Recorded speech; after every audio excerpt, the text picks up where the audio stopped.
Hello, friends. I am Chevee. Welcome to my shed. How are you today? How's life in your world? How's things where you are? I hope it's fantastic. Everything here is great.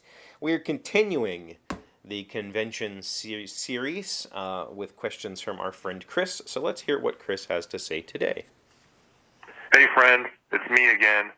I think you might have talked about this in the past, but do you ever miss the days when vendors would start marking down their stuff at 2 p.m. on Sunday just so they wouldn't have to ship it off?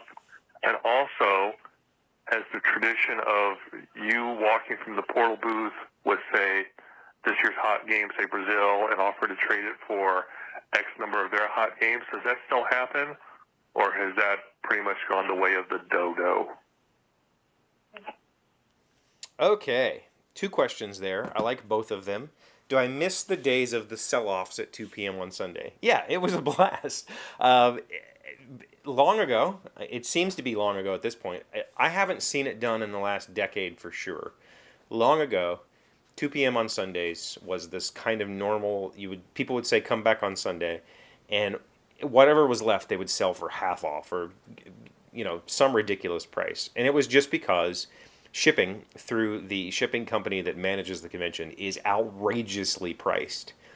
But these days, people take way more than they're going to sell. These days, people have these huge booth displays and furniture and display all this stuff. So I have to ship pallets anyway.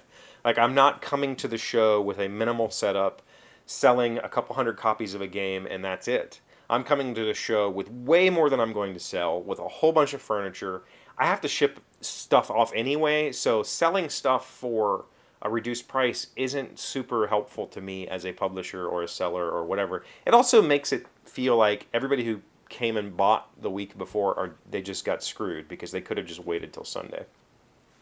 As a person who would attend conventions as a pedestrian in the past, I loved the sell-off day. It was really just fun. You would sometimes buy stuff that you would never normally buy just because it was $10 or something like that. It was a really, really, really good time.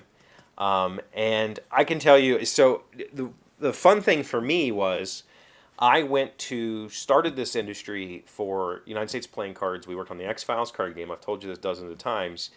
We did not sell product in our booth. We would show up to the convention with a pallet of games, and we would go give 2 cases to every booth that sold games.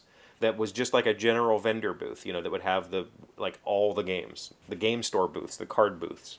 We would go give them a couple cases of our product. And if somebody said, "Where can I buy this?" we would say, "Go over there, go over there, go over there." So we didn't sell our own product in the booth.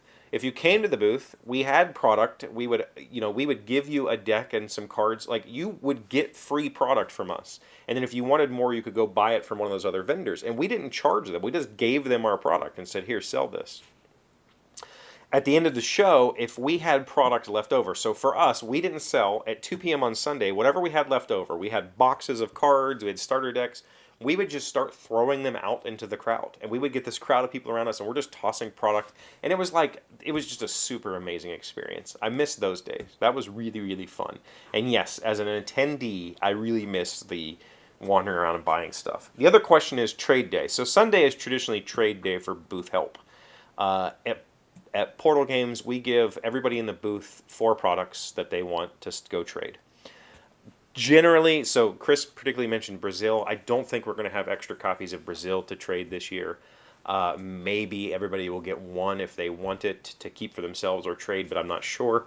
But yes, trade days absolutely still happen. The trade happens all over the show, and on Sunday you will see people wearing, whoever's booth colors, carrying a stack of that product, and they're just going around trying to make trades. That's one of my favorite things to do now, because I don't really pay attention to the gaming scene as much as I used to. I still have games that I love to play from the early 2000s or from the 90s or from the 70s. Like, there are games that I will always play, and I don't necessarily need the new exciting next best thing all the time. I don't really keep my thumb on it like I used to. Beginning of BGG, when there was 100 games coming out a year, it was really easy to pick out, I want this one, and those are the hot games this year. Now it's impossible to keep up with, and so I don't even try. And a lot of the times I do trade day, give me whatever you got, and then that's how I find new things that I love. and it doesn't cost me money, right? So that's a blast. It's a really good time to trade, and usually, I mean, I'm not gonna lie, it's what's left over at the show, and most of the time that's not the new hot product. So I'm trading our not new hot product to some other publisher for their not new hot product, and it's probably not product I'm necessarily interested in, but I bring it back and give it to the library. We have a library club. Generally after convention, I come back and I just put games out and say, here you go, have at them, I don't care. They're not for me. And so I also very much enjoy that experience. I enjoy giving back. So yeah, it's definitely a thing that happens. As an attendee, do you miss sales day? Was that an important thing for you? Let me know in the comments. Thank you for being here as always. Thank you for liking, commenting, subscribing, being amazing friends and wonderful people. I really appreciate you. And I'll see you again tomorrow. Today's word you should know to sound smart is mutable. It is an adjective meaning subject to change at a moment's notice. For it is the same, for be it joy or sorrow, the path of departure still is free. Man's yesterday may ne'er be like his morrow. Not, say, endure, but mutably. Percy Bysshe Shelley, an English romantic poet. Mutable, M-U-T-A-B-L-E. We use that term in programming a lot to talk about mutable variables or classes.